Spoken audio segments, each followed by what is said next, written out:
장군님, 적군이 몰려옵니다. 승리할 비책이 무엇입니까? 승리의 비책은 가리하나 바로 흔적 책방에 있느니라. 전하를 얻고 싶다면 지금 당장 구독과 좋아요를 눌러라. 병원에서 전화가 왔습니다.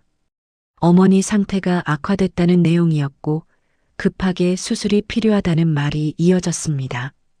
수술비는 3천만 원이라는 금액이 제시됐습니다. 손이 떨렸습니다. 통장 잔액은 80만 원뿐이었고 대출은 이미 한도가 다 찬 상태였습니다. 남편에게 전화를 걸어 장모님 수술비가 필요하다고 3천만 원이 급하다고 말했습니다. 남편의 대답은 차갑습니다. 또 돈이냐고, 얼마나 더 퍼줘야 하냐고 소리치며 전화를 끊어버렸습니다. 시어머니께 전화를 걸어 사정을 설명했습니다. 한숨소리가 들렸고 우리 집도 여유 없다는 말과 함께 요양원비만 해도 벅차다는 하소연이 이어졌습니다. 그날 밤 병원 복도에 앉아 있었습니다. 어머니는 중환자실에 계셨고 수술 동의서는 책상 위에 놓여 있었습니다. 서명란은 비어 있었고 수술비 납부 확인이 되지 않아 수술을 진행할 수 없다는 통보를 받았습니다. 새벽 2시 남편에게서 문자가 왔습니다. 내일 시댁에 오라는 내용이었고 중요한 손님이 온다며 저녁 준비를 도와야 한다고 적혀 있었습니다. 다음 날 저녁 시댁으로 향했습니다.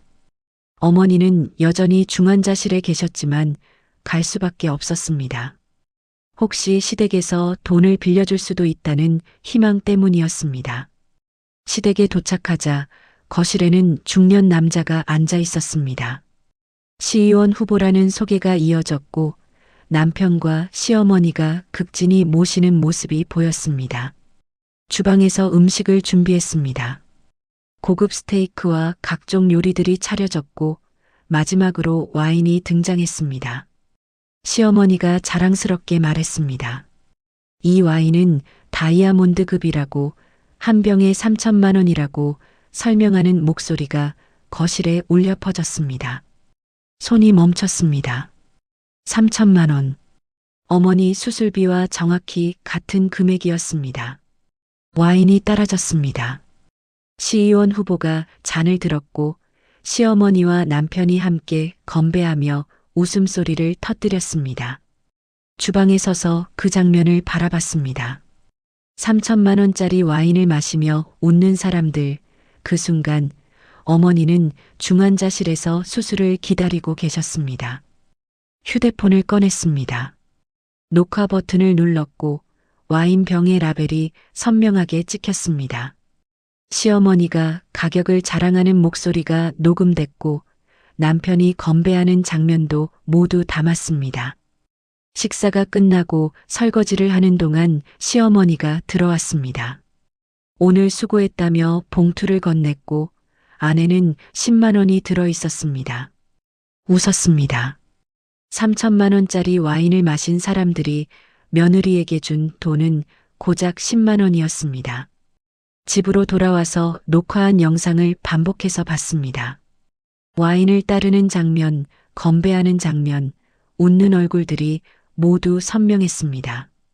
다음 날 아침 병원에서 전화가 왔습니다. 어머니 상태가 더 악화됐다는 내용이었고 오늘 중으로 수술하지 않으면 위험하다는 경고가 이어졌습니다. 친구들에게 전화를 돌렸습니다. 한 명은 500만 원, 다른 한 명은 700만 원을 빌려줬고 나머지는 대부업체를 알아봤습니다. 금리가 살인적이었지만 선택의 여지가 없었습니다. 그렇게 3천만 원을 만들어 수술이 진행됐고 어머니는 무사히 수술을 마쳤습니다. 하지만 빚이 생겼습니다. 대부업체 이자만 매달 300만 원이었고 친구들에게 빌린 돈도 갚아야 했습니다. 일주일 후 시댁에서 연락이 왔습니다. 또 손님 접대가 있다는 내용이었고 오라는 명령이었습니다. 거절했습니다.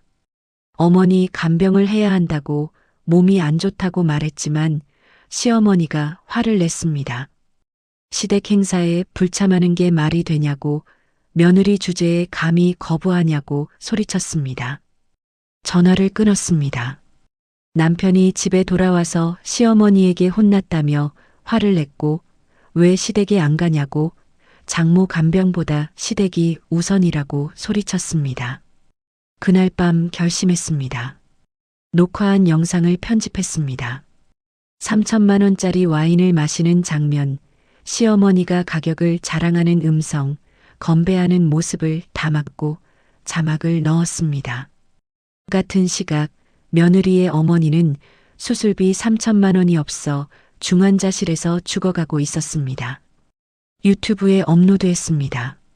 제목은 며느리 어머니는 죽어가는데 시댁은 3천만 원짜리 와인을 마셨다였습니다. 24시간이 지나자 조회수가 10만을 넘었고 48시간이 지나자 100만을 돌파했습니다. 일주일이 지났을 때는 500만 조회수를 기록했습니다. 댓글이 폭발했습니다. 시댁을 비난하는 글, 며느리를 응원하는 메시지, 돈을 보내겠다는 제안들이 쏟아졌습니다. 언론이 움직이기 시작했고 방송사에서 인터뷰 요청이 왔으며 신문사에서 기사화하겠다는 연락이 이어졌습니다. 시어머니에게서 전화가 왔습니다.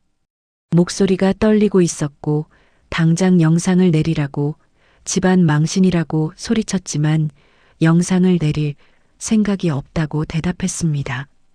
남편이 달려와서 미쳤냐고 가족을 배신하냐고 소리쳤습니다. 하지만 말했습니다. 어머니 수술비 3천만 원을 와인으로 마신 사람들이 가족을 말할 자격이 있냐고. 2주가 지났습니다. 시의원 후보였던 그 남자가 선거에서 낙선했습니다. 영상이 퍼지면서 서민 행세하는 위선자라는 비난을 받았고 3천만 원짜리 와인을 마시면서 서민을 위한 정치를 하겠다던 본색이 드러났습니다. 시어머니 집으로 세무조사가 나왔습니다.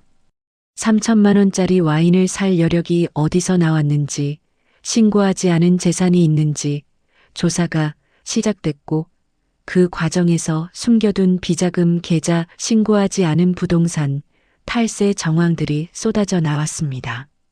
검찰 조사가 시작됐습니다. 남편이 찾아와서 이혼하자고 했습니다. 더 이상 못 살겠다고 집안을 망쳤다고 소리쳤지만 웃었습니다. 이혼 좋다고 하지만 조건이 있다고 말했습니다. 위자료 5억, 재산 분할 70%, 그리고 시어머니의 탈세 증거 제출. 협조하면 선처하겠지만 거부하면 남편도 공범으로 고발하겠다고 통보했습니다. 남편의 얼굴이 새하얗게 질렸습니다. 일주일 후 합의서에 서명이 완료됐습니다. 위자료 5억이 입금됐고 부동산 세 채가 넘어왔으며 시어머니의 탈세 증거도 검찰에 제출됐습니다. 시어머니가 구속됐습니다.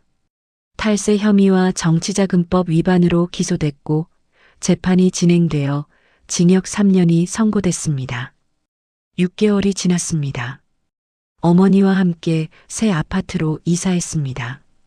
합의금으로 산 깨끗한 집이었고 어머니는 건강을 회복하셔서 더 이상 병원에 다니지 않아도 됐습니다. 친구들에게 빌린 돈을 모두 갚았고 대부업체 빚도 청산했습니다. 통장에는 아직 3억이 남아 있었습니다. 유튜브 채널을 만들었습니다. 며느리의 반격이라는 이름으로 시작했고 비슷한 처지의 며느리들이 사연을 보내왔습니다. 법률 상담, 증거 수집 방법, 대처 방법들을 공유했고 구독자가 50만 명을 넘어섰습니다. 어느 날 길에서 신우이를 마주쳤습니다. 초라한 모습이었습니다. 명품 옷 대신 평범한 옷을 입고 있었고 얼굴에는 화장기가 없었습니다. 신우이가 다가와서 언니 때문에 엄마가 감옥에 갔다며 우리 집안이 망했다며 울먹였습니다. 돌아서서 걸어갔습니다. 뒤돌아보지 않았습니다.